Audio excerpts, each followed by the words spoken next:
C'est ton frère même qui veut te tuer. Tu veux t'élever, il veut t'enterrer. Tu te rends compte qu'il y a des personnes qui posent des actes et on dirait qu'elles ne se rendent même pas compte elles-mêmes. Malheureusement, il faut savoir qu'aucun être humain n'est parfait. Et parfois, tu peux faire 100 choses bien pour quelqu'un et tu fais une seule chose mauvaise. Et c'est la chose mauvaise là qu'on va retenir, tu vois. Je suis en mode, ok, dans toute ma carrière, j'ai jamais accepté la perception que vous avez de ce qu'est un artiste. Pas parce que je suis un but de moi-même, pas parce que j'en ai trop, mais parce que je suis un grand rêveur. Je rêve de cette perception-là, de ce qu'est un artiste, et je continue de le construire. Et je refuse que qui que ce soit vienne shifter cette perception-là. À un moment, une grosse entreprise de la place avait pour habitude d'offrir back-to-back des gros concerts, avec de gros artistes, avec un gros plateau, plusieurs artistes de plusieurs horizons et quelques artistes locaux, gratuitement, pendant plusieurs années. Et puis ils ont arrêté. Est-ce que tu penses que ça n'a pas eu un impact sur la perception que nos gens ont de c'est quoi aller à un spectacle? Ils ont eu l'habitude d'avoir les plus gros artistes africains gratuitement. Pourquoi veux-tu que ces personnes soudainement se disent que mais pour aller au Palais des Sports, aller voir locaux, je dois payer telle somme? Aujourd'hui, nous recevons littéralement une star de la musique africaine qu'on ne présente plus. Il s'agit de Loco, un jeune artiste brillant qui a laissé une carrière de polytechnicien, donc une tête bien pleine, pour se consacrer à son art, à sa passion. Et vous allez voir qu'il est très structuré dans sa tête parce qu'avec lui, nous allons parler de business, de son parcours, d'argent et de plein d'autres choses. Il se livre comme jamais, nous parle d'anecdotes, nous parle de la réalité de la vie d'artiste, nous parle des arnaques même dont il a été victime. Bref, tout va passer et nous avons décidé de faire une deuxième partie à condition que vous suiviez toute l'interview parce qu'il y a énormément de questions que nous avons abordées et d'autres que nous avons laissées à la fin. Et vous pourrez à la suite de cela nous proposer des questions à poser pour la deuxième partie. Posez-vous, vous n'allez pas voir le temps passer. Il est hyper passionnant, il est profond, il a une voix envoûtante. Et je pense que pour le plaisir de toutes ces dames, vous allez kiffer. Les amis, faites comme Loco, venez à Back to Africa, l'événement de l'année, au Palais des Congrès, 28-29 septembre. Nous allons parler de business ensemble et il va être question de vous donner les clés pour pouvoir vous aider à multiplier vos revenus, multiplier vos sources de revenus sur le continent africain. Il y a énormément de choses à faire et la diaspora doit prendre sa place. Les liens, c'est dans la barre de description. Vous allez sur notre site, vous prenez votre place et vous sécurisez bien évidemment votre moment pendant ces 2 jours. Il est important que vous fassiez des choses que vous n'avez peut-être jamais faites si vous voulez avoir des résultats que vous n'avez jamais obtenus. Ne continuez pas de faire les mêmes choses et espérer des choses et espérer des résultats différents à la fin. Einstein a dit que c'était de la folie de faire ça et je pense qu'ici, il n'y a pas de fou. Rendez-vous à Back to Africa et pour le moment, je vous laisse avec Loco. Let's go!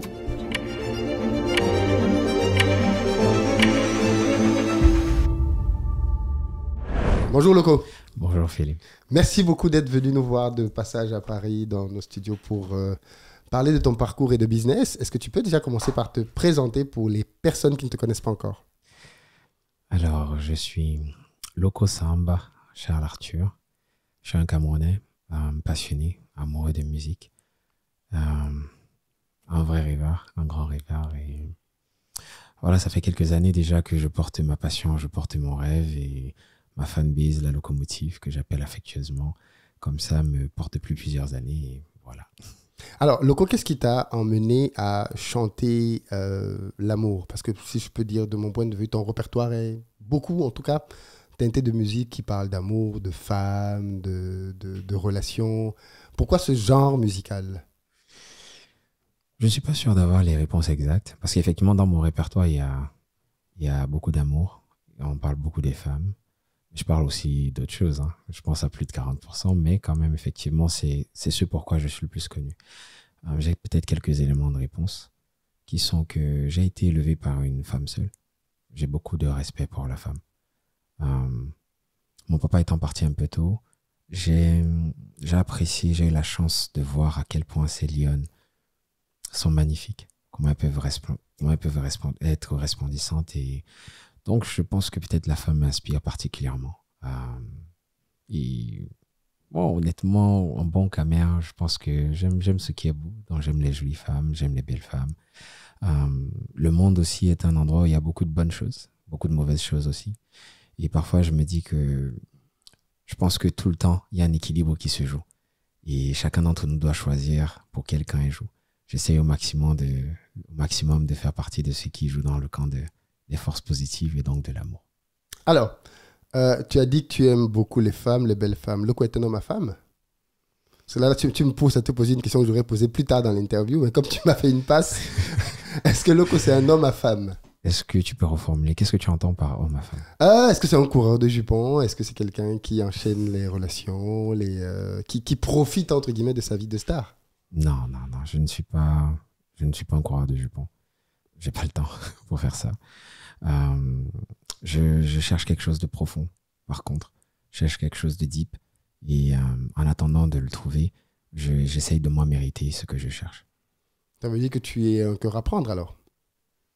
En français facile. Ça peut être une exclusivité, hein, de... Toi, tu vas nous lâcher quelques exclusivités déjà, mais commençons par celle-là. J'estime pas être un cœur à prendre. Vraiment, j'ai l'amour des miens, l'amour de ma femme. Non. Faut pas nous faire les réponses philosophiques.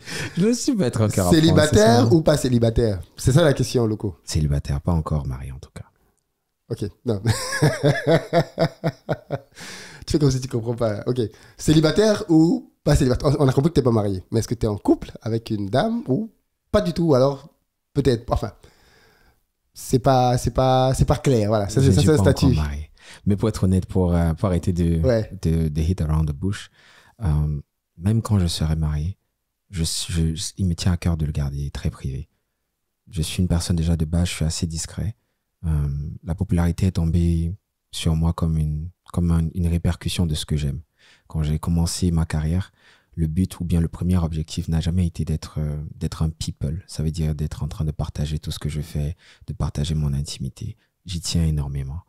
J'ai envie de partager mon art, j'ai envie de partager mes ambitions et mes rêves. Et plus j'ai dive dans ce qu'est être une personnalité publique, et plus j'ai apprécié, je me suis rapproché du fait que l'intimité, c'est très cher, c'est quelque chose de précieux. Aujourd'hui, s'il faut être honnête, j'appartiens un peu à mes fans parce que je me livre à eux et eux me permettent d'être ce que je suis. Alors, je dois partager énormément de choses avec eux. J'aimerais pouvoir avoir quand même un petit jardin secret qui est à moi. Donc, tu penses que ce côté de ta vie-là, tu ne veux pas partager je pense que je mérite de pouvoir le garder pour moi. Parce que tu penses ça permettrait aussi de protéger cet être cher-là qui certainement sera la personne qui me connaîtrait dans le plus profond de moi, qui connaîtrait mes plus grosses vulnérabilités. Donc, je pense que c'est un côté que je souhaite garder pour moi. Mais en tant qu'homme, est-ce que tu ne te dis pas... alors, c'est vrai qu'on parle souvent chez les femmes de l'horloge biologique. À partir d'un certain âge, il faut qu'elles se casent, qu'elles aient des enfants. Mais est-ce que tu ne te dis pas que toi, à ton niveau, il est peut-être temps aussi que tu te cases, que tu t'engages avec quelqu'un et que tu te maries, puisque tu as parlé de mariage? Ok. Je suis peut-être un peu fleur bleue dans ma façon de penser. Tout à l'heure, je t'ai parlé de l'impact qu'a eu ma mère dans ma perception de la femme, dans ma perception du rôle de la femme dans la vie d'un homme. Tout à fait. Et sincèrement, je cherche quelque chose de tellement deep. J'ai composé un titre que je n'ai pas encore sorti et je ne sais pas si je le sortirai un jour. Le titre, c'est Mike. Dans la chanson, je dis à une jeune fille qui me dit qu'elle m'aime, comme j'ai déjà eu plusieurs fois l'opportunité, la chance de l'entendre dans ma vie. Et je lui dis, je te remercie pour ton amour. Mais j'aimerais que tu saches une chose. Ce n'est pas le fait que tu m'aimes qui est un problème. Le fait est que je cherche quelqu'un qui me fera me sentir comme Mike. Et pour moi, Mike, c'est Michael Jackson, c'est Mike Tyson, c'est Michael Jordan. Cette personne qui, même quand je suis à zéro, me voit comme le plus grand et m'élève à ce rang-là. Et je sais que ça demande tellement d'engagement, tellement de dedication. Je ne suis pas sûr encore de le mériter. Et en attendant de pouvoir pleinement le mériter, je travaille sur la personne. Je travaille sur moi. Alors, vu que on va parler d'amour, hein, c'est ton thème, c'est quelque chose que tu chantes. Est-ce que tu as le sentiment que les gens aujourd'hui, dans notre génération, savent encore aimer? Parce que les anciens disent toujours que c'était mieux avant. Honnêtement, je ne sais pas comment c'était avant. Mais en tant qu'artiste, je pense qu'un artiste aussi permet de présenter un tableau de la société qui l'entoure. Oui. J'observe beaucoup ce qui se passe autour de moi. Et selon ma définition, ma conception d'aimer, j'ai envie de dire non.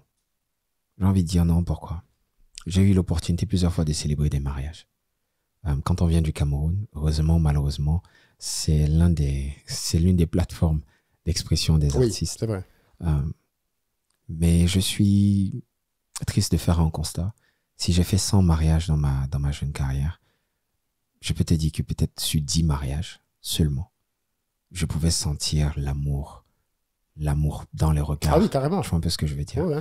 Soit tu avais les jeunes mariés qui étaient stressés parce que, bon, voilà, il y avait leur famille qui leur mettait des pressions pour diverses raisons, que ce soit des différences de culture, que ce soit des différences de rang social, que ce soit parfois tu es dans des mariages et tous les invités, c'est les invités des parents. Et ça, évidemment, ça met les jeunes mariés sous pression.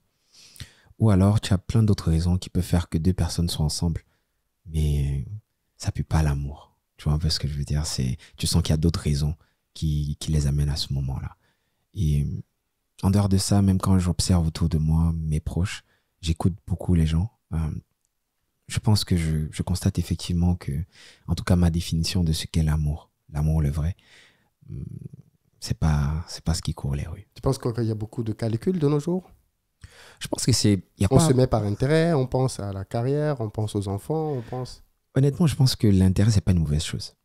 Parce que, par exemple, même l'amour qui est sincère, mais qui n'est pas conscient, peut mener à une catastrophe. Qu'est-ce que je veux dire par là? Toi, tu es, je sais pas, un jeune qui est entrepreneur dans l'agriculture. Et à un moment, tu te coupes du monde dans la vie urbaine. Oui. Tu retournes au village te concentrer. Pas pour faire une petite plantation, et non, tu as une grosse vision de ce que tu veux faire. Donc là-bas, tu suis des hectares de plantation, tu es concentré sur ce que tu es en train de bio de là-bas. Et tu te mets avec une jeune fille qui est hôtesse de l'air. Vous vous aimez sincèrement. Mais vous ne prenez pas le temps de réellement vous projeter et vous dire, mais notre amour là, ensemble, on va faire comment? Il y a des personnes qui peuvent trouver des équilibres. J'ai juste pris un exemple comme ça à la tue-tête, mais il y a des situations et des projections qui, entre guillemets, peut-être ne vont pas ensemble. Ou bien il faut vraiment pouvoir se projeter réellement pour pouvoir trouver le bon compromis. Donc, je pense que l'intérêt, pour revenir à la base de ce que tu me disais, je pense que l'intérêt, c'est pas une mauvaise chose. Le calcul n'est pas une mauvaise chose. Mais maintenant, c'est comment l'intérêt, c'est quoi l'intérêt? C'est quoi la forme du calcul? C'est ça qui parfois peut être néfaste dans une relation. Quand on regarde une personne juste par intérêt pécunier, quand on regarde une personne juste par calcul égoïste, ça mène vers une catastrophe. Alors, est-ce que tu as déjà été déçu en amour? Il y a un chanteur français qui avait dit que si tu veux aimer, il faut te préparer à souffrir. Je ne le connais pas, mais je suis assez d'accord avec lui. Je m'apprêtais à te dire, comment veux-tu parler d'amour si tu n'as jamais connu de déception? C'est que tu ne connais pas l'amour. Je pense que le véritable amour n'est pas juste un amour qui connaît que les beaux jours.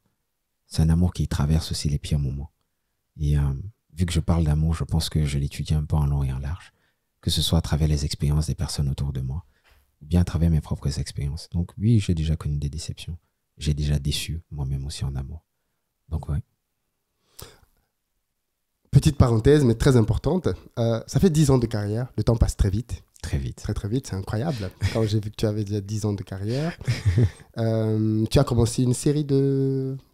Comment tu as voulu célébrer ces 10 ans? Parce que tu es à Paris en ce moment, parce que tu as un grand concert ici. Est-ce que je peux appeler ça un grand show? Merci. Tu as commencé à faire des choses au Cameroun déjà dans ce cadre-là, c'est ça? Tu as célébré avec ton public au Cameroun, maintenant tu es en France. Ouais. Et c'est bientôt là. C'est très bientôt. La semaine prochaine. Ouais. C'est le 13 septembre au Casino de Paris. Ok. Dans une salle de 2000 places. Oui. Après avoir fait le Palais des Sports à Yaoundé. Qui est 1500, non? C'est ça? Ah non, le Palais des Sports, c'est plus de 6000 places. Ah oui, quand même. Ouais, quand même. Ah oui, d'accord, excusez-moi, d'accord. Et en plus, en fonction des configurations, ça peut aller encore plus que ça. Ok, d'accord. Mais le Palais des Sports, c'est une grande salle. D'ailleurs, je remercie ma locomotive et toutes les personnes qui m'ont accompagné pour réaliser ça. C'était un succès? Ouais, c'était un succès. C'était un succès. Super. Tu sais, dans ma façon de percevoir les choses, si je n'avais chanté que devant une seule personne qui était là pour me donner un amour véritable, ça aurait été un succès pour moi. Mais s'il faut prendre en considération aussi la société qui nous entoure et sa perception des choses, est-ce que tu as fait foule? Est-ce que tu as ouvert un plateau différent de tout ce qui avait jamais été fait auparavant? Je veux partager quelque chose avec toi. Le directeur du Palais des Sports m'a dit ceci, il m'a dit, mon fils, je crois que c'est en 12 ans, il m'a dit, il n'y avait jamais eu de spectacle comme le tien. C'était la première fois qu'on offrait un spectacle 360. Parce que généralement, quand on dit on a rempli le Palais des Sports, c'était 3/4. Vu que généralement, c'est 3/4 qui sont disponibles. C'était la première fois qu'on offrait un plateau 360. C'était la première fois qu'on offrait ce type de scénographie. En termes de sécurité, c'est pour ça que je tiens toujours à remercier toutes les personnes qui m'ont accompagné parce que c'était important pour moi, en célébrant 10 années, d'essayer de célébrer 10 années avec les critères qui ont fait ma carrière. J'ai toujours eu la prétention d'essayer d'innover, d'essayer d'aller plus loin, d'essayer de rêver plus fort de ce qu'est un artiste camerounais. Et donc, ce jour-là, il est important pour moi, tu vois, que ce soit carré, que la sécurité, quand tout le monde rentre en sécurité. Là, durant cette interview, tu as vu tout à l'heure mon jeune frère. Oui. Petite anecdote, en étant allés ensemble au Palais des Sports avant que je ne commence ma propre carrière, pour un concert de La Fouine. Frérot. Ah oui, d'accord, à l'époque. Ouais, à l'époque. On avait pris les tickets qui correspondaient à nos moyens, donc les tickets les plus abordables. Et donc, l'entrée n'était pas l'entrée la plus facile. Pour entrer, c'était une de ces bagarres. Wow. C'était difficile d'entrer. Vous vous bousculez. La logistique, quoi, le La cortège. logistique, c'était super difficile. Et en rentrant, on avait échappé depuis à une agression. Ah oui. C'est des petites choses que j'avais à cœur de moi m'assurer Oui.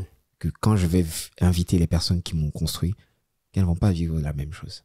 Et thanks to all the people who were there, ça s'est super bien passé. Donc, c'était un succès sur tous les plans. Mais comment toi, tu t'assures de ce genre de détails?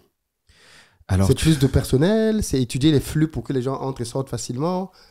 Comment tu t'assures que ça va être fluide? Je pense que la première des choses, c'est la vision. Ok. C'est t'assurer que tu as une vision précise de ce que tu vas accomplir. Ensuite, de t'entourer des personnes qui peuvent comprendre cette vision et puis qui peuvent t'aider à la matérialiser.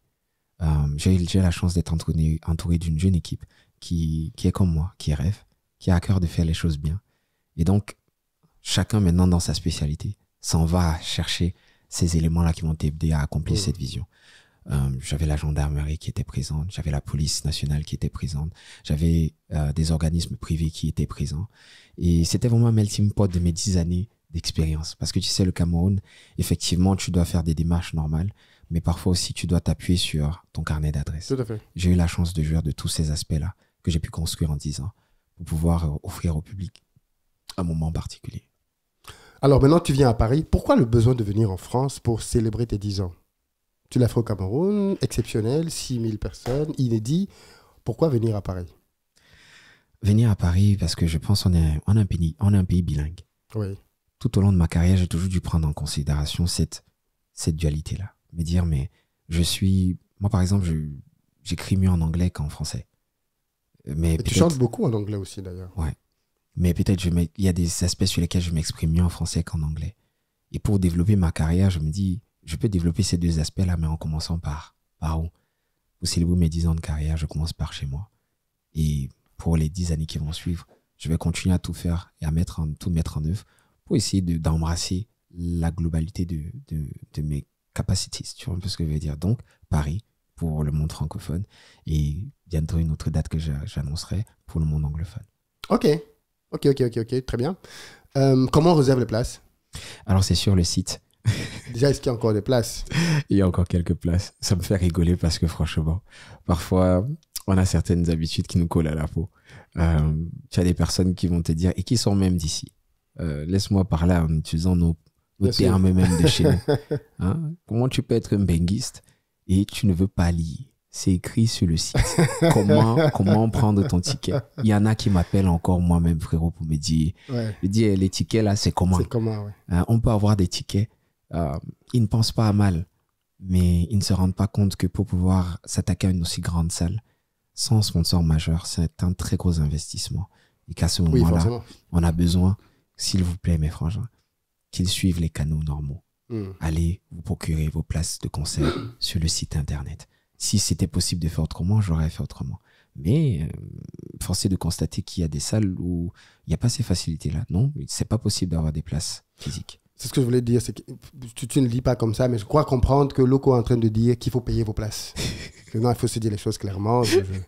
J'organise aussi des événements et moi, on me connaît déjà. Si tu ne payes pas, tu ne viens pas. Mais voilà, il faut payer des places. Il y a une expression ici qu'on utilise qu'un ami Tanguy aime bien dire, le soutien passe par la caisse. Ah ouais. C'est une très belle. Oui, voilà, le soutien passe par la caisse. Vous voulez soutenir Loco, c'est bien d'écouter, c'est bien de regarder même gratuitement, entre guillemets, sur les réseaux. Mais forcément, une expérience en concert, c'est pas du tout la même chose. C'est une expérience immersive. Et puis ça coûte la location. Enfin, les gens ne se rendent même pas compte de ce que ça coûte d'organiser un événement. Donc, les amis, c'est pas gratuit. Il faut payer, il faut soutenir.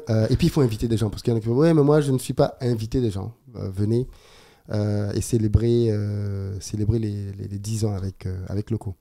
J'espère qu'on verra les réseaux envahis de belles images. Il n'y a pas de raison que ce soit pas le cas. Donc, en tout cas, on te souhaite beaucoup, beaucoup de succès. Merci. Un Je bel suis événement. persuadé que ce sera génial. Oui, forcément. forcément. J'ai une fanbase, j'ai souvent l'impression que ma fanbase me ressemble. Oui. C'est pas les personnes les plus brillantes sur Internet. Oui. Mais chaque fois que j'ai réellement besoin d'eux, ils se manifestent, mais en soum-soum. Oui. Ils parlent pas trop, ils parlent pas beaucoup. Mais le jour J, je sais qu'on va faire sold out. Super. Dans tous les cas, les amis, voilà. Lui, moi, j'aime bien rester sold out peut-être une semaine avant. Donc. Comme ça, tu te concentres sur autre chose. Voilà. Ouais, Mais ouais, donc, en tous les cas, beaucoup, beaucoup de courage à toi. Très belle salle, très bel objectif. Et on attend la suite. Tu fais partie. Moi, j'ai fait un constat. Tu me diras si je me suis trompé complètement. Parce que les chiffres m'ont donné tort. Je vais te dire pourquoi. Ok. Je t'ai découvert comme beaucoup de gens il y a une dizaine d'années, comme c'est 10 ans. Donc, je fais comme si je savais, mais je trouve que je vais dire il y a quelques années, mais ça fait déjà 10 ans. Ouais. Avec des sour romances, des sons qui ont. On s'est dit, waouh, c'est pas habituel ce que ce gars fait. Et c'est tellement culturel, c'est-à-dire que ça puait le Cameroun. Et depuis quelques années, ça c'est moi, hein, peut-être que je suis complètement à l'ouest, mais j'ai eu le sentiment que tu as fait une bascule dans ta musique, dans les choix des rythmes pour aller vers un public plus international. Déjà, est-ce que c'est vrai? Et deuxio, suite à cette bascule, j'ai le sentiment, moi, que sur Internet, en tout cas, sur YouTube, que tes clips n'ont plus eu la puissance qu'ils avaient avant. Alors, il y a forcément de temps en temps une exception qui a très bien marché, mais avant, tous tes clips, quasiment, chiffrant en plusieurs millions de vues. Et là, parfois, j'ai vu des clips qui étaient bien en dessous de ça. Je me suis dit, est-ce que c'est parce qu'il est encore en train de chercher ses marques par rapport à sa nouvelle audience? Comment toi, tu analyses ça? Ok. Alors, j'ai fait évoluer ma musique et je continue de la faire évoluer. Je suis un artiste avec grand A, si tu me permets. Oui, bien sûr. Et je pense que ma perception d'un artiste réellement, c'est de continuellement être en train d'évoluer, d'essayer de think out of the box et proposer quelque chose de plus riche. J'ai toujours voulu proposer une perception sophistiquée de la culture camerounaise. Je suis un Camerounais qui m'exprime en français et en anglais. Ça veut dire que musicalement parlant, je suis influencé par tout ce qui se passe dans le monde, le reste du monde, francophone et anglophone aussi. Et à chaque fois dans ma tête, c'est comment réussir à présenter à tout ce monde-là ce qui vient de chez moi. Et après, c'est une question d'équilibre. Tu es comme un chef cuistot. À un moment, tu mets un peu plus de sel, tu mets un peu moins de sel, tu goûtes, tu dis, est-ce que c'est digeste, est-ce que c'est bon? Et j'ai toujours refusé de me cantonner à la sécurité. Dès le début de ma carrière, les gens oublient qu'avant Savoir Romance, qui est aujourd'hui un classique dans la culture camerounaise elle-même, il y a eu Dans mon ré. Et Dans mon ré n'était pas un titre avec plein de chiffres. Aujourd'hui, il y a plein de mécanismes qui nous dépassent tous, qui sont mis en place et qui ont switch la perception de l'être humain. On a l'impression que le succès, c'est les chiffres. Il n'y a pas si longtemps que ça, quand on écoutait de la musique, on voulait ressentir quelque chose. On voulait ressentir une connexion. On voulait se reconnaître dans un titre. Aujourd'hui, il y a beaucoup de personnes qui s'en vont et c'est genre, mais c'est quoi les chiffres de la première semaine? C'est quoi les chiffres après 24 heures? Ah, si les chiffres là ne ressemblent pas à ce que j'attends, ça veut dire que c'est pas un succès. Mais la musique, c'est une question d'émotion. C'est une question de transmettre des émotions. Et moi, peu importe la pression, c'est pas parce qu'aujourd'hui je suis un artiste populaire et à succès que je vais me laisser dicter par les rules qui sont maintenant établis par des personnes qui nous dépassent. Comme je dis, c'est le fruit de beaucoup de choses qui sont bien plus grandes que moi-même. Donc, j'ai toujours été, dès le début, comme je dis, quand je rappelle qu'il y avait Dans mon ré avant Savoir Romance et que Dans mon ré n'a pas eu les mêmes chiffres que Savoir Romance, ça a toujours été ma ligne de conduite. Je suis auteur, compositeur, beatmaker. Toutes les chansons que vous connaissez de moi, j'ai été impliqué 360 dans la composition. Et j'ai eu la chance d'être accompagné par d'autres personnes aussi. Ça veut dire que s'il faut reproduire Ndutu, ad vitam aeternam, je sais le faire. C'est moi qui ai créé cette sauce. S'il faut reproduire Savoir Romance encore et encore, je sais le faire. C'est moi qui l'ai fait. Parfois, j'ai l'impression que j'ai pas assez dit à mon audience ce que je fais derrière. Je suis pas un artiste qui reste, on m'envoie une prod et je chante dessus. Je compose depuis la base. Donc, je sais le faire. Mais cela dit, pour leur proposer ces chansons-là, j'ai fait des recherches.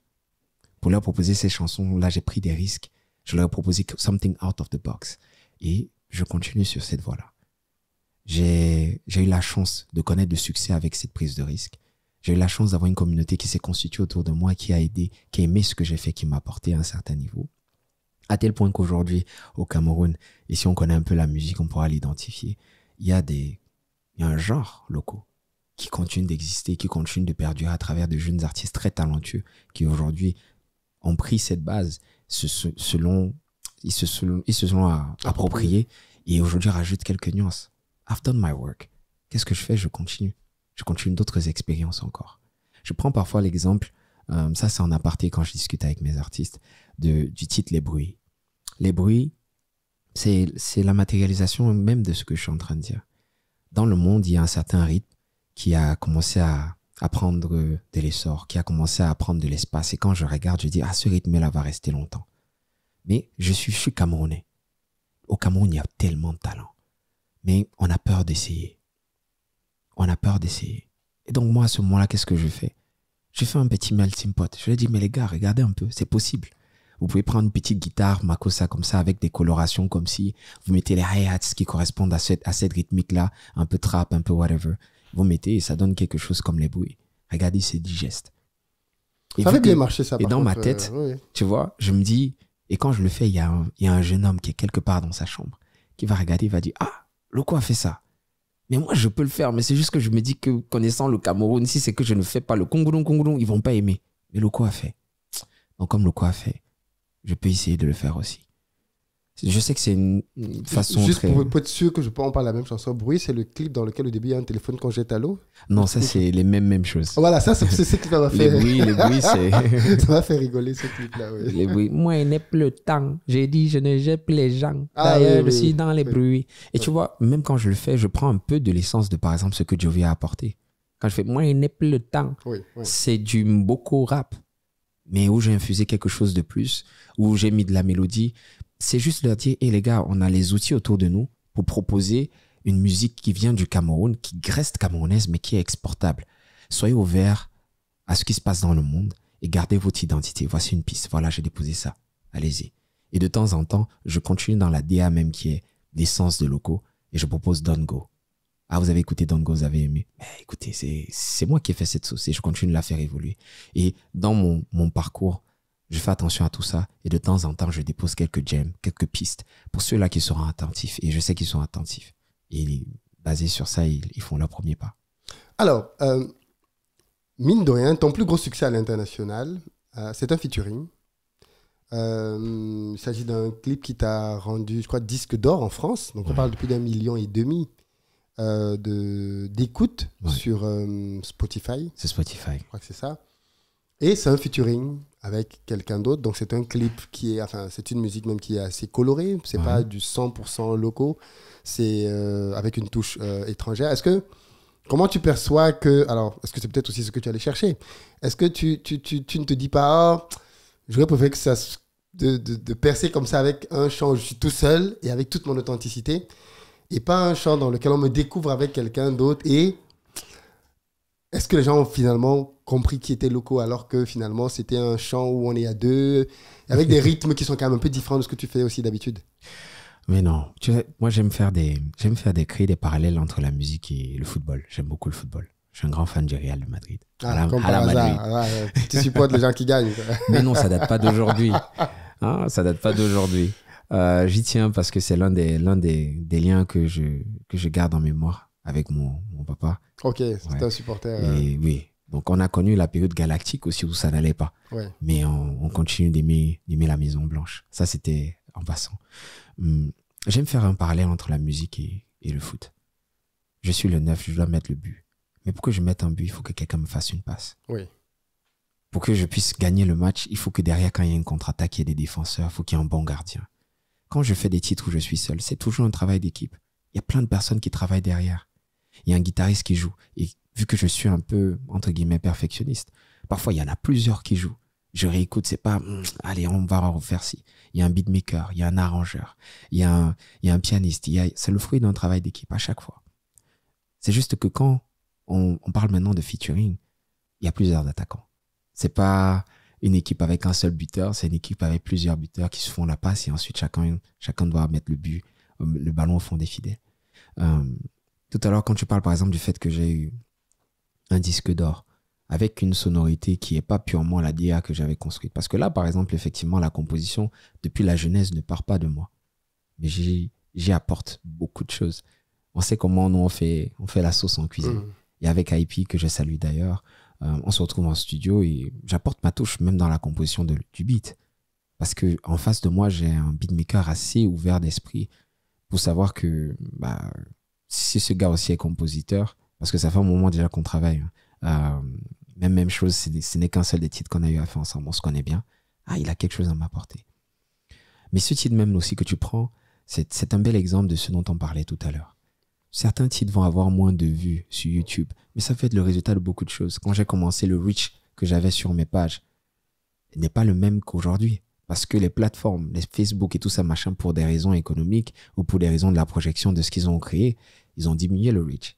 Avant, quand je dis avant, c'est comme si c'est pas trop de temps.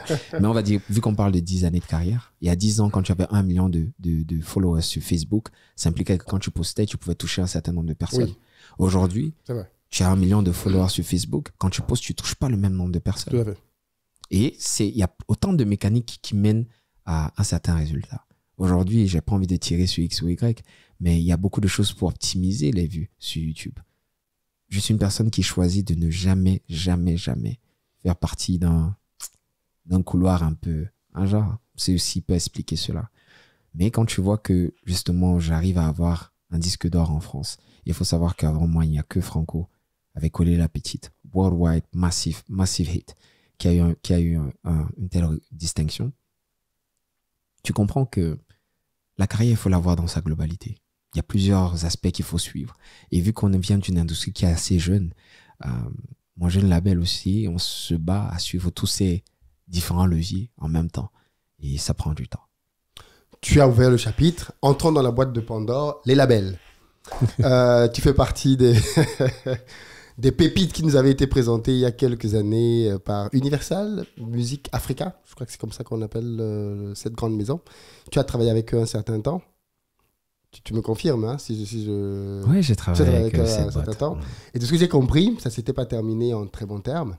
J'ai eu ici, sur cette émission, donc je prends des propos qui m'ont été dits, Pete Bacardi, entre autres, parce que j'ai eu plusieurs producteurs de musique ici, et qui m'a expliqué, pendant une longue émission, que l'une des difficultés qu'il a eues, parce qu'il a été bien évidemment avant artiste aussi, c'est que les artistes ne comprennent pas ce que c'est que le business de la musique, notamment le rôle d'un producteur.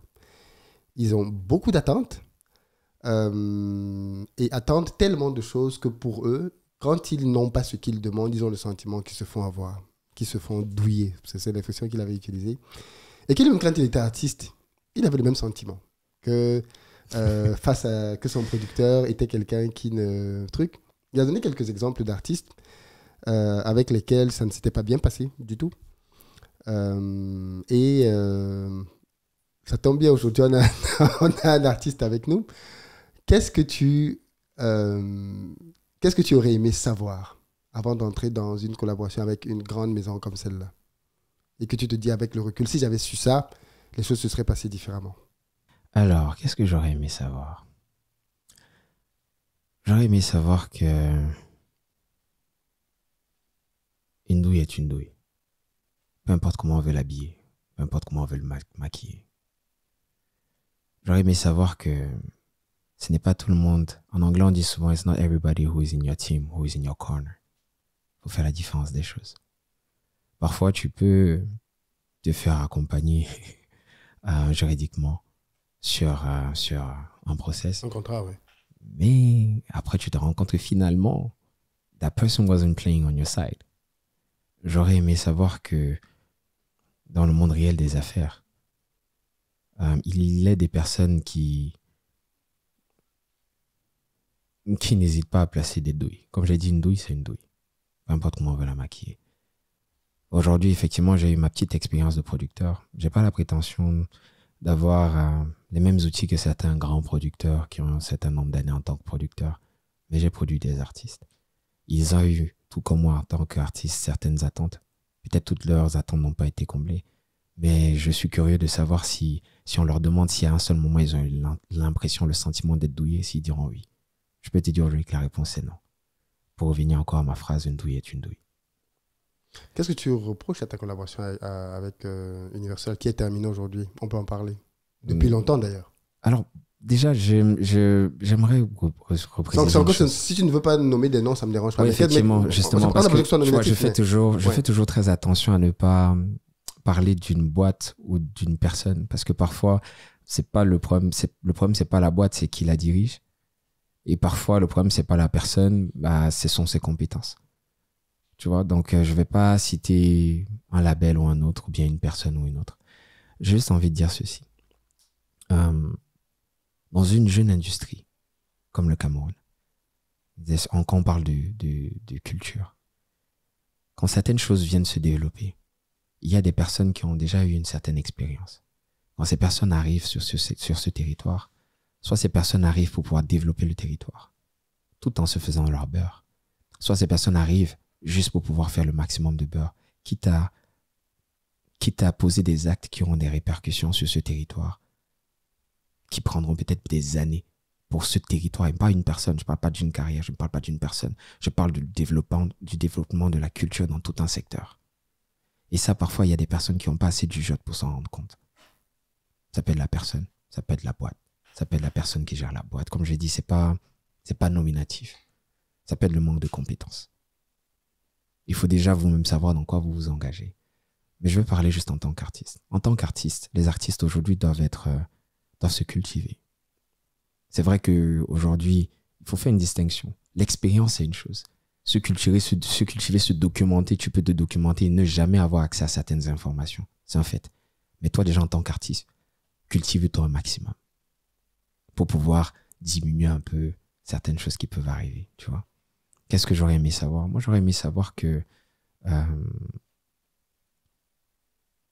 façon de gérer une collaboration avec un label et qu'une chose se passe bien ou pas, ne soit pas émotif. Il faut garder la tête froide et toi, continue de te battre pour pouvoir atteindre tes objectifs. Moi, ma fanbase, j'ai toujours eu à cœur de tout faire pour qu'elle ne ressente pas certaines choses que je vivais derrière closed doors. Parce que j'ai toujours estimé que Loco, et là même pas Loco, la personne, mais Loco de Legacy. Je ne suis pas une personne qui a pris un nom d'artiste pour faire joli. Je porte le nom de mon père. Et parce qu'avec mes yeux d'enfant, j'ai vu comment des gens ont pensé que parce qu'ils n'étaient plus là, il n'y avait plus rien. Ils ont disparu. Je me suis dit, je vais m'assurer que l'histoire retienne ce nom. Je vais m'assurer que pour mon pays, quand je suis tombé amoureux de la culture, quand je suis tombé amoureux du fait d'être un artiste, j'ai mal vécu le fait qu'on disait toujours artiste de manière péjorative. J'ai fait Polytech. J'ai été dans la plus grande école d'ingénierie de mon pays. Je ne fais pas artiste parce que il n'y en a pas là-haut. Mais je viens d'un endroit où de base, malheureusement, on a l'impression qu'être un artiste, c'est quand la vie t'a dépassé. Donc, il y a beaucoup de why à ce qui me pousse à être un artiste. Et donc, je pense que je pense que ma mission est beaucoup plus importante que moi-même. C'est pour ça que certaines choses assez néfastes pouvaient se passer derrière closed doors. Mais j'avais à cœur de m'assurer que ma fanbase ne s'en rende pas compte. De m'assurer que le rêve que je porte ne soit pas entaché. Mais Loco, tu peux nous donner quand même des anecdotes sans nommer des gens. Qu'est-ce que tu appelles des douilles, toi, par exemple? Par exemple, qu'est-ce que je peux prendre? Qui t'ont marqué? Ok. Lors d'une collaboration avec une grosse boîte, comme j'ai dit, je ne vais pas citer les noms, il y avait un gros artiste, un gros représentant de la culture africaine qui devait se produire au Cameroun. Ok. Comme j'ai dit, je tiens toujours à ne pas citer les noms. Parce que le Cameroun est un pays d'accueil. Il ne faut jamais que les gens pensent que ce type de propos, c'est contre les artistes étrangers ou bien whatever. Mais il est important quand même d'avoir une certaine proportion. Alors, il y avait un gros artiste international qui devait se produire au Cameroun. Et comme certaines de nos grosses boîtes sont fans de donner des cachets incroyables à ces artistes. On va parler de ce sujet-là après. Et donner des peanuts aux artistes locaux. Oui. Moi, étant proche de la boîte, j'avais eu vent de ce qui se préparait. Oui. Je savais quels étaient les budgets impliqués, très importants. Et je savais quel était le chicken change qu'on avait prévu pour les artistes locaux. J'ai entrepris d'essayer, non pas de saboter, mais de saisir l'opportunité, de faire un move qui, selon moi, pouvait changer à jamais la donne. J'ai contacté certains de mes confrères et j'ai essayé d'organiser quelque chose qui permettrait de rétablir un peu la balance. Étant moi exposé parce que Forcément. j'étais de la maison mère pour des raisons qui ne sont pas de mon ressort. Les choses ne sont pas passées comme je souhaitais. Et je me suis retrouvé moi-même exposé. À ce moment-là, cette boîte avec laquelle je travaillais a entrepris de me faire comprendre que je ne pouvais pas tout seul changer les choses. Et donc, pour bien me faire comprendre la chose, je me suis retrouvé avec plusieurs mois à avoir mon booking bloqué. Et pourtant, il n'avait pas l'exclusivité de mon booking. Je m'en suis rendu compte uniquement quand ma propre sœur a essayé de me booker, voyant ce qui se passait, en passant par quelqu'un, et qu'on lui a raconté des balivernes alors qu'elle me connaît, elle est avec moi. Et les gens à l'extérieur ne pouvaient pas se rendre compte. Ça dit quelqu'un te prend pour une prestation, pour un événement, oui, et on leur dit c'est pas possible. Et on leur dit c'est pas possible. On leur crée une raison. On passe quelqu'un à la place. Et pourtant, ils n'ont pas l'exclusivité de mon booking. Mais les gens à l'extérieur ne s'en rendent pas compte. Beaucoup ne lisent pas. Quand ils partent sur ma page, j'ai mon booking qui est géré par mon propre label. Mais vu qu'on sait que bon, c'est la grosse boîte, machin chouette et tout. Ah, la grosse boîte a dit il n'est pas disponible. Bon, ok. Mais sauf que quand on vient du Cameroun, quand on vit encore en Afrique centrale, où le streaming n'est pas rémunéré, bah, les prestations, c'est l'un des gros canaux de rémunération. Et quand on bloque ça, à ton avis, c'est quoi le problème? C'est quoi le but? On essaye de porter atteinte à ton mindset. On essaye de te détruire de l'intérieur. Parce que tu as essayé de poser un acte pour pouvoir faire évoluer la culture dans l'environnement d'où tu viens. Parce que ça te tient à cœur. Mais si je comprends bien, on te reproche le fait que tu aies voulu qu'il y ait une meilleure répartition des gains des artistes. Justement, ça m'amène à cette question-là. Moi, je nomme hein, quand ça n'a pas de... Parce que là, j'ai eu Valsero, non pas Valsero, Malox sur ce plateau aussi, qui parle beaucoup de cette... En tout cas, je l'ai beaucoup entendu parler de ça, du fait que beaucoup de grosses boîtes camerounaises, quand elles organisaient des événements, payaient des sommes faramineuses à Fally Ipupa et toutes ces grandes stars. Et le problème, c'est pas eux. Hein. Chacun négocie son cachet. Si tu peux... C'est important de préciser, le problème, c'est pas les Non, artistes. bien sûr, non. Si il peut négocier même 1 milliard, c'est bien pour lui. C'est plutôt la boîte qui, derrière, pour les propres artistes locaux, parfois même ne sont pas du tout invités. Ou alors, quand ils le sont, c'est à des niveaux de rémunération extrêmement bas. C'est dû à quoi, d'après toi? Parce qu'à la fin de la journée, est-ce que c'est parce que ces boîtes-là, elles sont dirigées, il y a des Camerounais dedans? Pourquoi ça? Selon moi, c'est dû à un profond complexe. Un très profond complexe. Et tu sais, j'ai fait une chanson intitulée Come and Go, où je dis ceci. Je dis, c'est ton frère même qui veut te tuer. Tu veux t'élever, il veut t'enterrer. C'est ton frère même qui veut te tuer. Lui-même ne sait pas pourquoi. Je ne peux pas pointer une personne du doigt. Ça n'a jamais été ma démarche. Parce que quand je prends la peine d'observer la société, tu te rends compte qu'il y a des personnes qui posent des actes et on dirait qu'elles ne se rendent même pas compte elles-mêmes de ce qu'elles font, mais sont profondément complexées. Quand parfois dans mon équilibre, dans ce que je compose, justement quand je fais évoluer ma musique et que j'incorpore plus dans mon équilibre quelques éléments d'autres cultures, d'autres horizons, mais à l'intérieur de ma musique, au final, il y a toujours de l'ADN camerounaise. L'un des buts aussi de ça, c'est de toujours passer ce message. Les gars, ce n'est pas sorcier. Tu vois un peu ce que je veux dire? Ce qu'ils font là, on peut le faire. Alors tuez le complexe. N'ayez pas l'impression, moi, je suis tombé amoureux de la musique en étant amoureux de certaines légendes de chez nous, mais aussi certaines légendes d'ailleurs. Tout à fait. Donc au début, je pouvais moi-même aussi être sous le fait de « Ah ouais, mais... Michael Jackson, quand il chante, je sais pas. Ah ouais, mais Lionel Richie, quand il chante, je sais pas. » Mais plus j'ai grandi, plus je me suis documenté, plus j'ai embrassé ma passion. Et plus je me suis rendu compte que la gorge, là, c'est la même. Les cordes vocales, là, ce sont les mêmes. Les êtres humains, là, ce sont des êtres humains. Tuer les complexes. Et chez nous, il y a beaucoup de personnes qui sont très complexées. Et ça fait mal de réduire un problème aussi épineux, aussi grand, à des choses parfois très petites. Tu sais, quand on est artiste, on a la chance d'avoir beaucoup d'amour autour de nous. D'être entouré de beaucoup d'amour, notamment de la gente féminine. Et parfois, tu vas te rendre compte que le problème, c'est un truc aussi simple. C'est que vraiment, le petit frère, là, les femmes l'aiment déjà.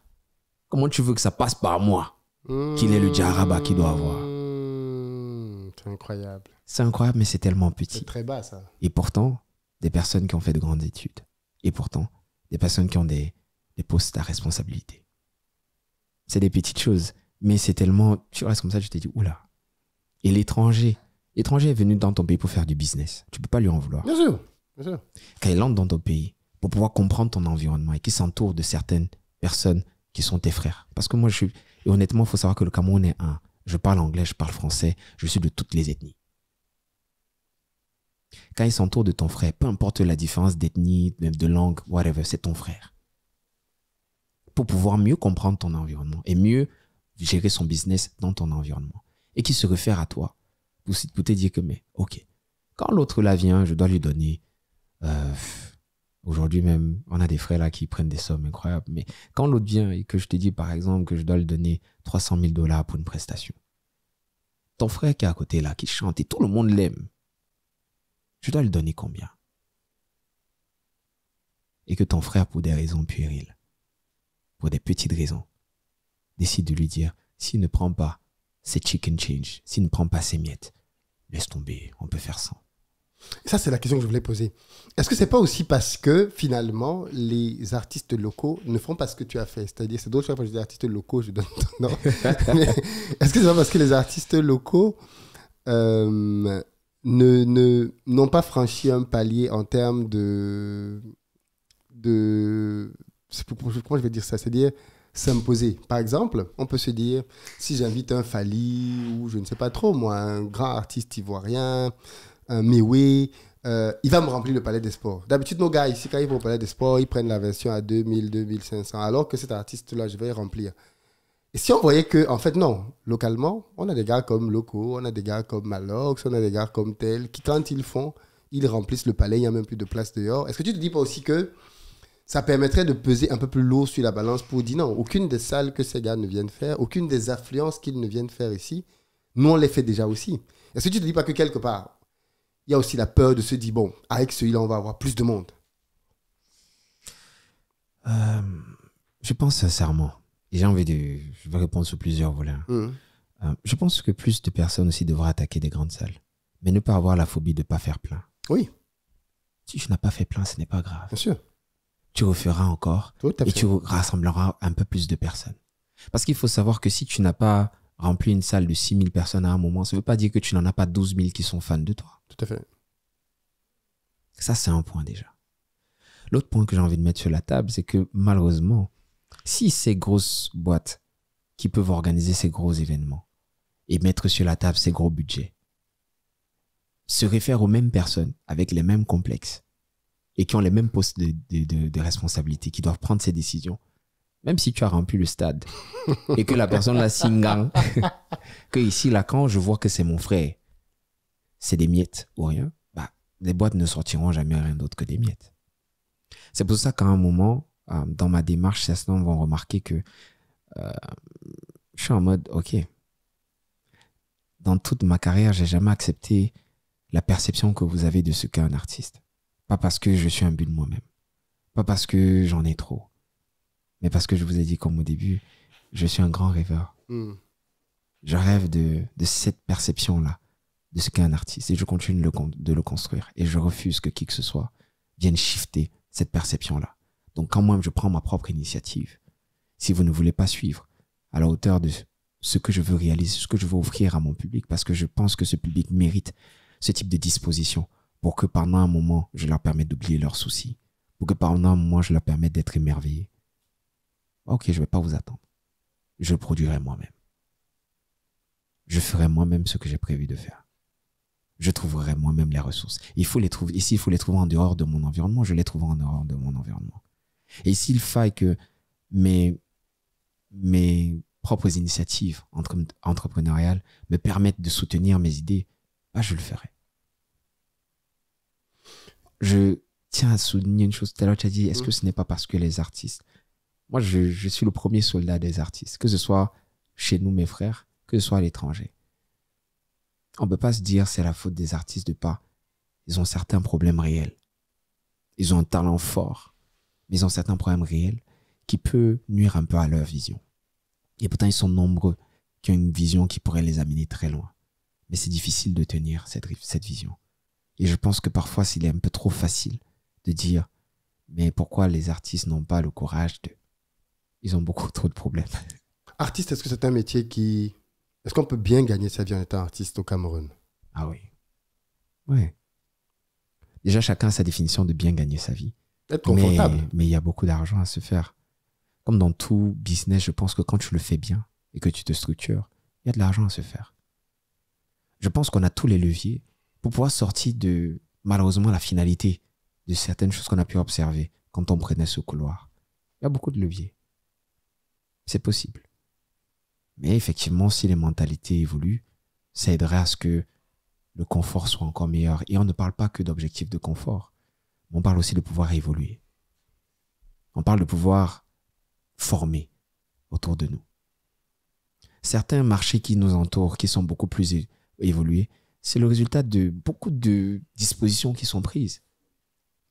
Moi, autour de moi, j'ai des jeunes personnes compétentes et parfois qui se mettent à jour dans leurs compétences. Mais le fait de se mettre à jour, là, ça demande des coûts.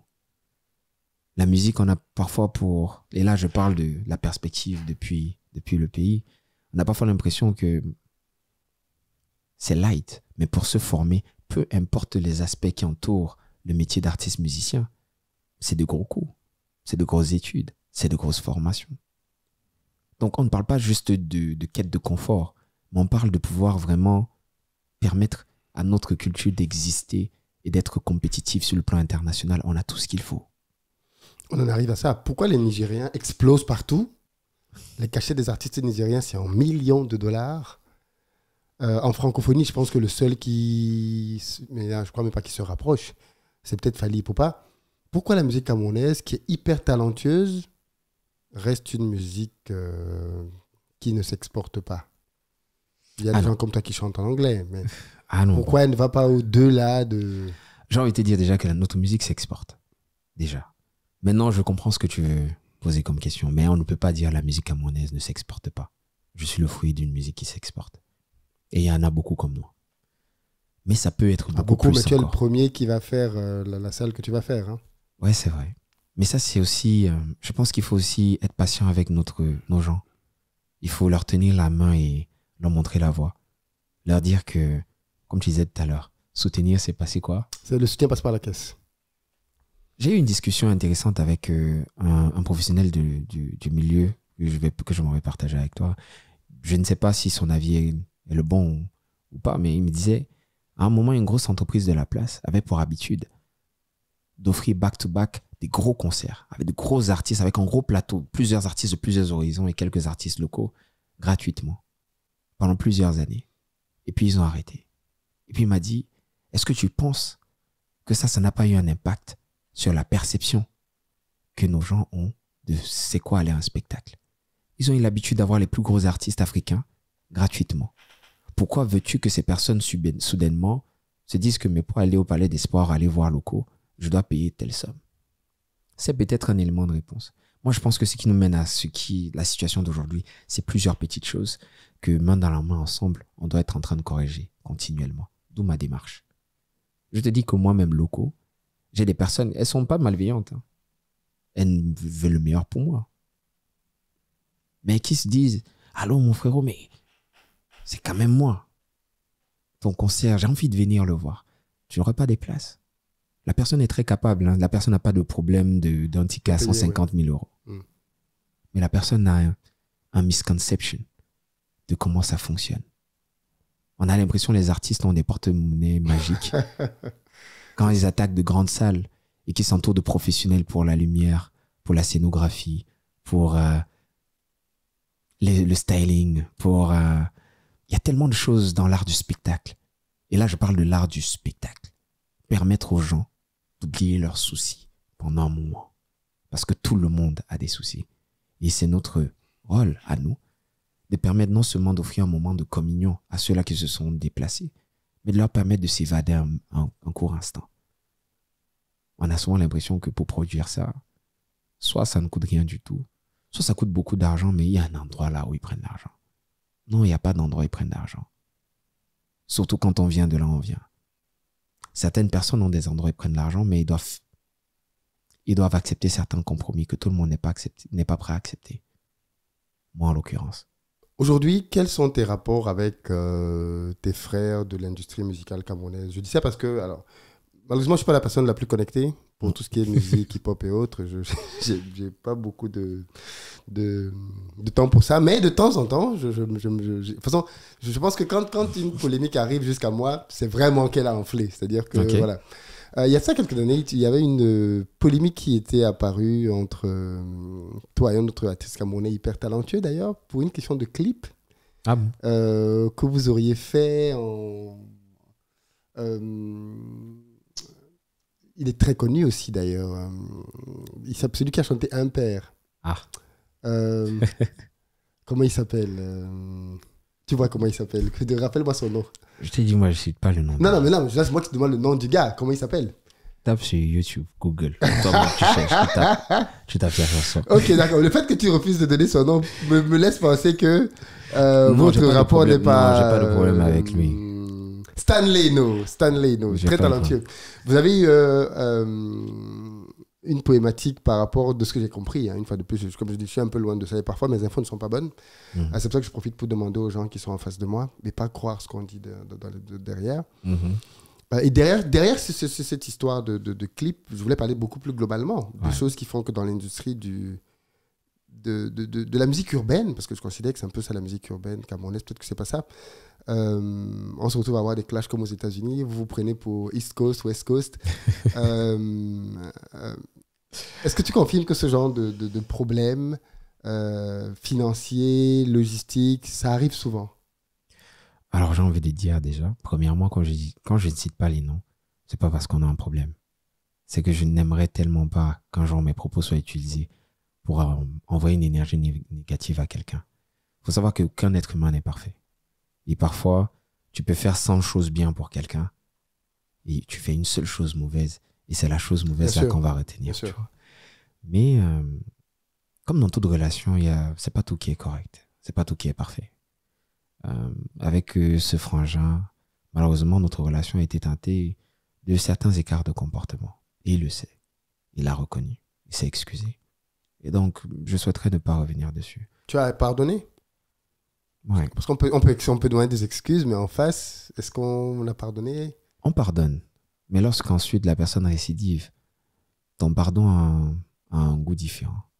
Tu te dis, ah, bon, lui, peut-être qu'il est foncièrement maladroit. Parce que je refuse de croire que c'est intentionnel. Donc, je vais te pardonner, mon frérot.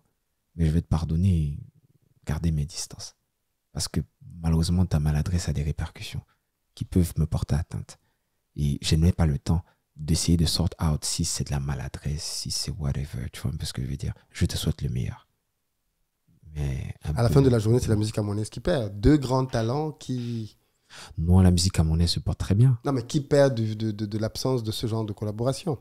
Vous avez fait un très beau chant ensemble. Et j'ai collaboré depuis avec beaucoup d'autres artistes camerounais. Oui. Je leur ai permis d'avoir une plateforme d'exposition qui était plus élevée que celle qu'ils avaient déjà. Donc la musique camerounaise se porte très bien. À un moment, je pense que tout le monde n'est pas obligé d'être les meilleurs amis. Tant que vous n'êtes pas des ennemis, c'est ce qui est bien. Et je n'ai pas d'ennemis dans le showbiz. Non, je n'en ai pas. Si quelqu'un estime que je suis son ennemi, c'est lui seul qui doit se checker, sincèrement. De ton côté, il n'y a pas de... Okay. Non, de mon côté, je suis focus sur ma vision. Je suis focus sur vraiment réussir un jour à put a stamp on this is what is an artist. Et je continue de travailler pour pouvoir moi meet up avec mes expectations. Là, on a parlé de Stanley, mais est-ce qu'il y a eu d'autres artistes comme ça qui ont peut-être été moins médiatisés et que tu as eu des problèmes aussi et tu as décidé de te dire c'est mieux que chacun avance de son côté ou alors c'est vraiment le seul cas? Ça, c'est très... Moi, je pose des questions, moi. Est-ce que c'est vraiment le seul cas de quoi? Je t'ai dit qu'il y avait un cas. Vraiment. Le cas de personnes avec lesquelles tu as décidé. Non, je n'ai pas besoin de nom. Moi, j'ai une vision plus macro. Là, même si je... Parce que s'il n'y en a pas, ça veut dire que c'est vraiment un accident de parcours. S'il y en a plus, peut-être qu'à ce moment-là, on peut creuser. Non, il n'y en a pas. Il y a parfois des petites incompréhensions. C'est-à-dire, je peux te prendre l'exemple d'une jeune sœur avec qui je n'ai pas de problème. Elle s'appelle Asaba, très talentueuse. Un vocal très bon. moi, de ma génération, vous pouvez checker. Hein. Je pense être l'artiste qui a le plus donné de featuring. Et en plus, avec des artistes qui n'avaient pas mon niveau de rayonnement. Donc, c'était clairement dans un but de non seulement mettre en avant l'artiste en face, mais aussi parce que j'aime bien pouvoir collaborer. Comme je t'ai dit, j'estime que la musique, c'est teamwork. Tu vois, il y a des collaborations qui sont bien parce que, OK, là, il y a le même type de rayonnement, ça nous permet d'échanger nos fanbases. Il y en a d'autres là où tu sais pertinemment que, bon, toi, en termes d'évolution dans ma carrière, entre guillemets, tu ne m'apportes pas plus de rayonnement. Mais je pense que tous les jours, on peut apprendre de tout le monde. Même celui qui ne sait pas dire do, ré, mi, fa, sol. Il peut te dire une chose qui te permette de penser out of the box et donc d'évoluer. Donc, je te prends l'exemple d'Asaba et je précise encore, je n'ai aucun problème avec elle, mais je te parle juste des petites choses de perception. Asaba, je tombe amoureux de sa musique, j'aime ce qu'elle fait, je la rencontre. Et puis à un moment, je lui dis, OK, t'inquiète pas, je te donnerai un featuring. Mais ça a pris un certain temps. Elle, peut-être, elle avait hâte, elle voulait que ça se passe là, dans les 2 semaines. Mais ça a pris un petit peu de temps.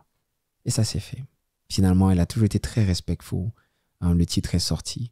Et moi, un jour, j'ai un ami qui me dit, mais vraiment, parce qu'il était très proche de moi. Et il m'a toujours reproché le fait que je suis très low-key, tu vois, je ne prends pas beaucoup la parole publiquement.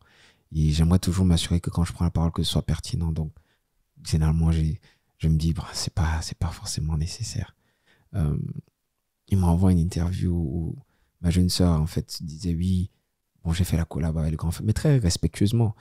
Mais juste la façon dont elle parlait de la période, le temps que ça a pris, ça pouvait laisser transparaître peut-être une impression de loco is a little diva.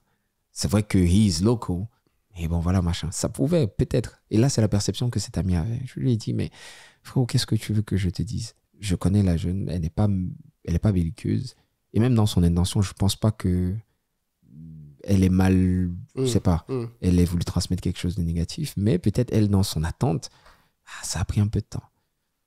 Et là, je te parle de ça parce que tu as insisté pour avoir un exemple. Je veux te dire que parfois, il y a juste des différences de perception. C'est drôle parce que tu vois ce genre de choses, ce genre d'amis. Pour moi, ils sont très dangereux.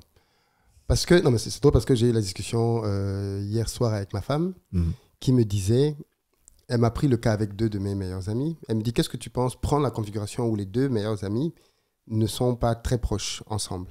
Et l'un vient te dire, ah, tel... quand il vient me voir, voici ce qu'il me dit de toi. Qu'est-ce que tu fais? Tu vois un peu la configuration. Ça dit, j'ai 2 potes, Alain, Patrick. Et Alain vient me dire, ah, Patrick est venu me dire que, qu'est-ce que tu fais? Je lui ai dit, je pense que le problème, c'est Alain. C'est le fait qu'Alain vienne me dire ça. Parce que, et tout le monde va toujours dire, oui, mais non, Alain a bien fait, c'est un vrai ami. Il est venu me dire ce qu'on dit de mal de moi dans mon dos. Je lui ai dit non, justement, parce que quand Alain vient me dire ça, au fond, qu'est-ce qu'il attend? Il attend que ma relation se brouille avec Patrick. Je pense que la bonne attitude d'Alain aurait été de dire à Patrick, Dio, va lui dire ça. Va régler ça avec lui. Ça ne me concerne pas, ou X, Y, Z, ou je ne partage pas ton point de vue. Mais quand il vient en mode, je viens pour en réalité te rendre service, il va faire que, en fonction de mon niveau de maturité, parce qu'en fait, tu as eu beaucoup de maturité, de comprendre que la dame, en fait, c'était pas ça, quoi. C'était pas malveillant, mais beaucoup de gens, dans le même genre de situation, ont perdu des relations. C'est-à-dire que, je ne dis pas que le gars en question, il était ton pote, il voulait du mal, hein, mais peut-être même que pour lui, c'était en mode, Dieu, regarde ce que la fille a dit de toi. Mais ça aurait pu occasionner, si tu avais réagi impulsivement, ou même si ça t'avait trouvé un mauvais jour, tu aurais pu dire, non, franchement, elle exagère, après ce que j'ai fait pour elle, ainsi de suite. C'était juste une parenthèse pour dire que les gens qui viennent souvent rapporter là, en se disant que, et je me rends compte que beaucoup de personnes, célèbres, artistes, footballeurs et autres que je reçois ici, ont perdu beaucoup de choses parce que des gens qui étaient proches d'eux sont venus leur dire des choses. Et ils n'ont pas toujours eu la maturité que tu as eu de voir derrière l'attitude de la personne, de non, je la connais, on a fait une collab ensemble, ce qu'elle peut dire là, ça peut être compris, X, Y, Z, et lui donner le bénéfice du doute. Parce que je crois que c'est toujours ce qu'il faut faire. Quand quelqu'un a le bénéfice du doute, il faut lui donner le bénéfice du doute. Et pas partir dans la position de non, s'il a dit ça, c'est qu'il veut du mal, ainsi de suite. Bref, c'était ma petite parenthèse. Ouais, je vois. Mais c'est vrai que l'être humain est complexe. Oui.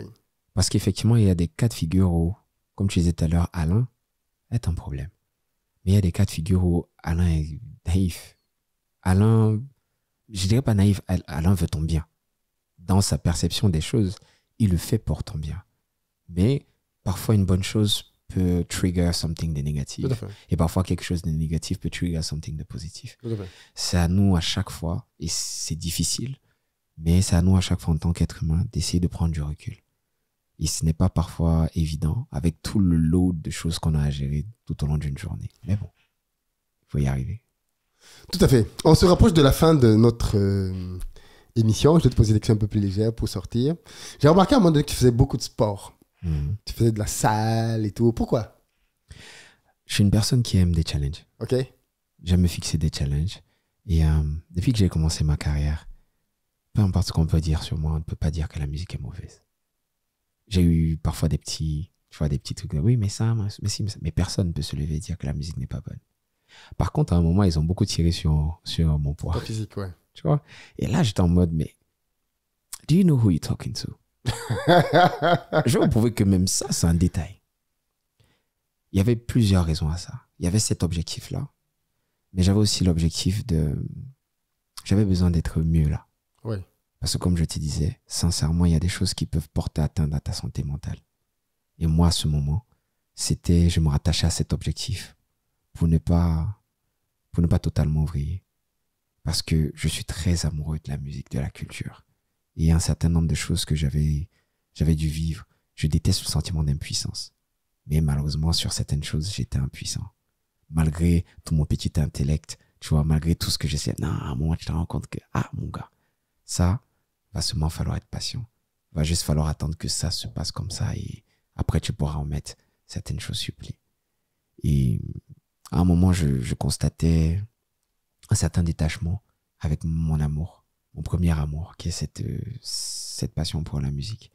J'avais besoin de focus on something pour ne pas totalement, entre guillemets, à un moment arriver à un point où finalement je déteste, enfin, pas je détestais la musique, mais au vu de certaines choses qui entouraient ça et que je me retrouvais pas dans ça, je me dis, écoute, parce que moi de base, j'ai souvent envie de dire qu'à côté de la définition de flemme, dans le dictionnaire, on doit mettre beaucoup.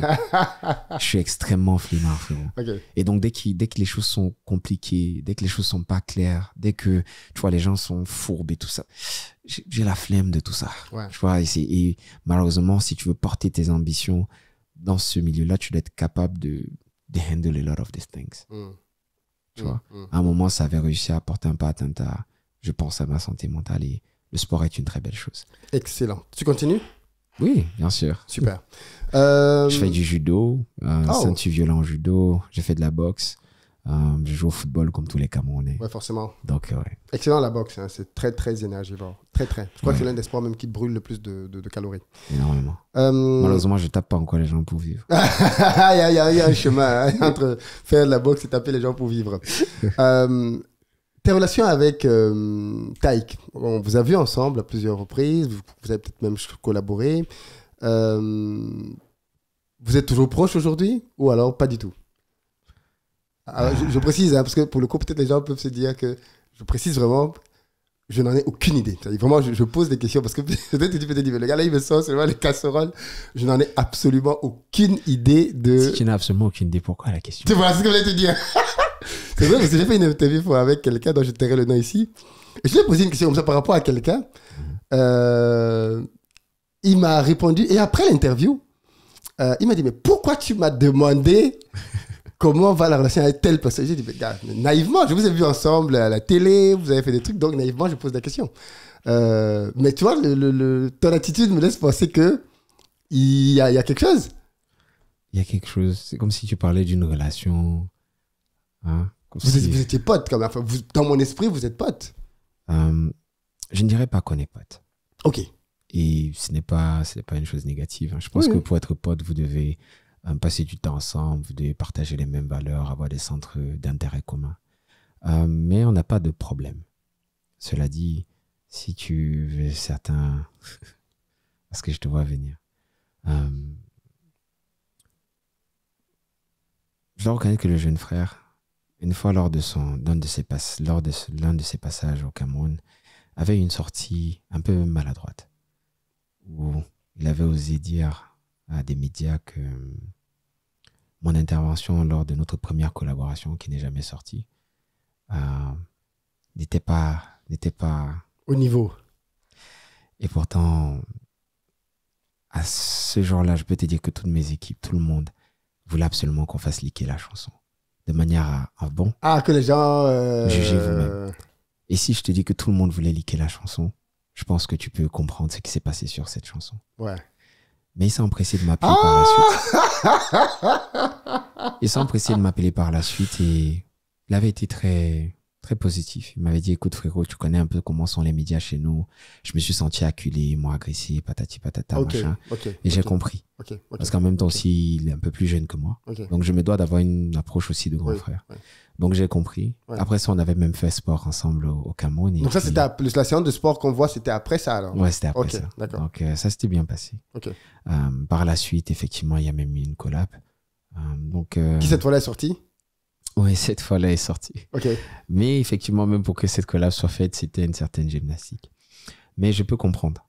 Moi, je pense ceci. Tu sais, tu peux avoir un gros gâteau et avoir l'impression que si tu donnes une petite tranche de ce gâteau à quelqu'un, pour une raison ou pour une autre, bah, il va se retrouver en train de manger tout le gâteau. Ouais. Il y a d'autres personnes qui vont être en mode, non, mais je t'invite à ma table. Ouais. Il n'y a pas de souci parce que je suis confiant, je sais comment faire le gâteau. Le temps me dira. Comment est-ce qu'on doit gérer le gâteau. Ce qui est drôle avec toi, mais je dis ça pour les gens qui sont très talentueux, est-ce que tu n'as pas souvent eu le sentiment, dis la vérité, Loco, est-ce que tu n'as pas souvent eu le sentiment, non, mais tu vas comprendre la fin de la question. Est-ce que tu n'as pas souvent eu le sentiment que des gens moins talentueux que toi avaient plus de visibilité, plus réussi? Et surtout, je suis sûr que tu as déjà eu ce sentiment, mais comment tu le vis? Alors, bon, déjà, il faut nuancer la définition de réussite. Oui, surtout quand on est dans un métier de lumière et qu'on connaît tout ce qui entoure la lumière. C'est pas tout le monde aussi qui est prêt à faire les mêmes compromis. C'est pas tout le monde qui serait épanoui dans les mêmes conditions.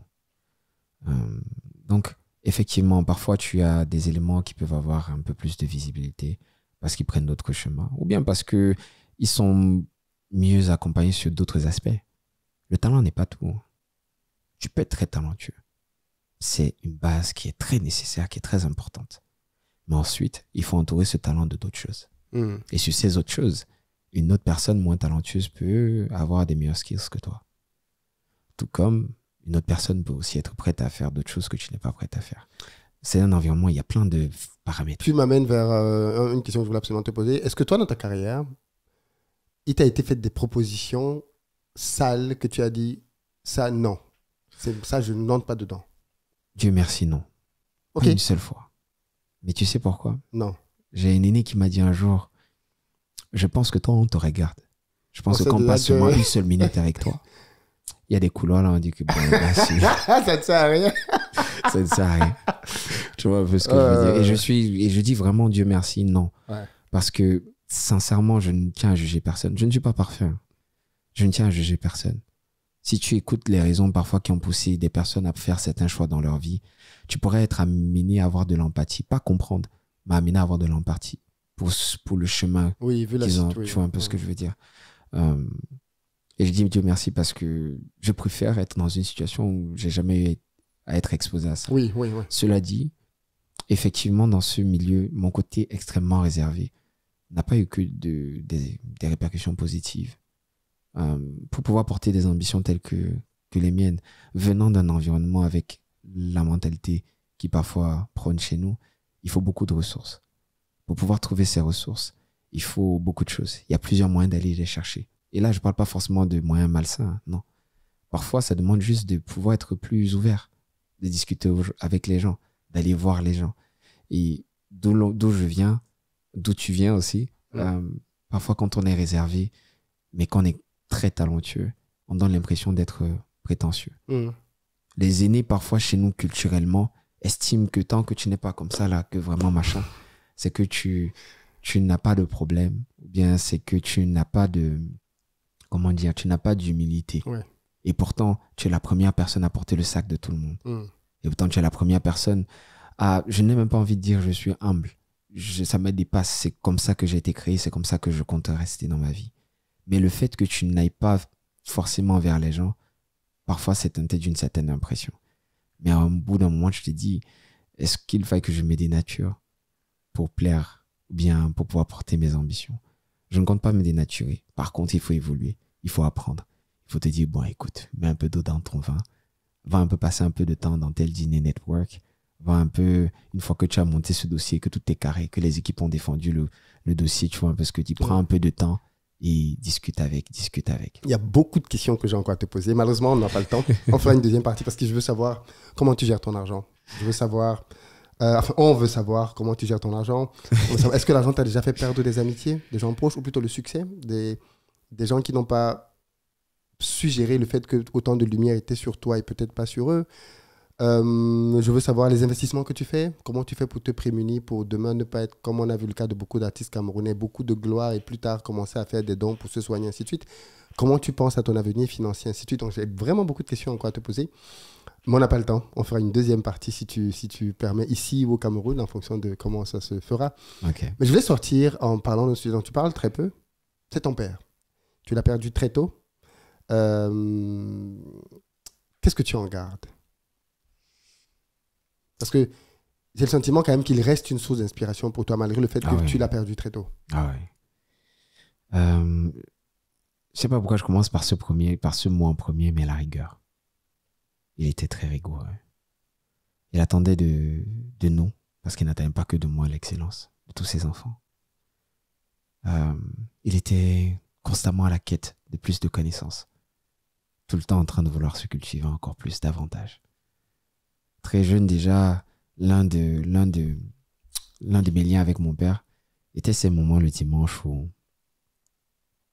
il se posait à l'extérieur et il jouait de la musique classique ou du jazz. Et on restait là, on écoutait, et à la fin il te dit, qu'est-ce que tu as remarqué? Il fallait que tu le fasses une sorte de dissertation. En fait, ici, là, ils ont joué le boléro comme ça, mais je pense que tu maîtrises même pas ce que tu racontes, tu es tout petit. Mais il te demande qu'est-ce que tu as remarqué. Et moi, je me souviens d'un truc qui m'avait marqué. Je voulais l'impressionner, j'ai essayé de l'embrouiller un peu. J'ai remarqué que si, j'ai remarqué que ça, il m'a écouté attentivement. Et quand j'ai fini, il m'a dit, c'était la même chanson. Juste jouée par deux groupes différents. Et à ce moment, je pense que pratiquement tous les échanges avec lui, c'était des enseignements. Je sais pas pourquoi il était aussi attaché à transmettre. Il était intense, en fait. Il était intense, profond. Ouais.